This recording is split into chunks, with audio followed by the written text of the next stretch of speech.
వెళ్ళాడు యేసు ప్రభు వారు. హల్లెలూయా. అంటే పరదేశంలోనే నేను చూస్తాను అంటున్నాడు యోబు. దేవుడు మహిమ కలిగింది గాక. ఆ పరదేశం ఏమంటారంటే పాత నిబంధన కాలంలో మృతుల లోకం అంటారు. ఏమంటారండి?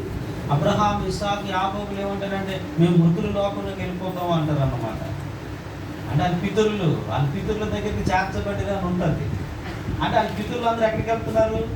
మృతుల లోకం. ఆ మృతుల లోకాన్ని ఏమన్నాడు? చెర అన్నాడు పిల్లలు. అది చెరది కదండి. అందులోకి వెళ్ళిన వాళ్ళు బయటికి రావడానికి అవ్వదు.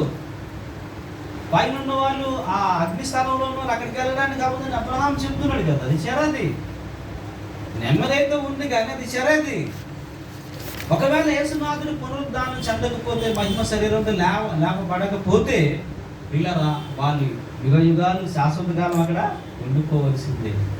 కానీ యోబు అంటున్నాడు ఆత్మ ద్వారా నా విమోచకుడు సజీవుడు. హల్లెలూయా. ఆయన మరణించి లెగిస్తాడు. కాబట్టి మాకు విడుదల ఉంది. ఆ చెరలో ఉన్న వారికి విడుదల ఉంది. కాబట్టి ఆయన చెరను చెరగా పట్టుకొని పోయి చెప్పండి 3వ ఆకాశంలో పెట్టాడు అనమాట. హల్లెలూయా. ఇప్పుడు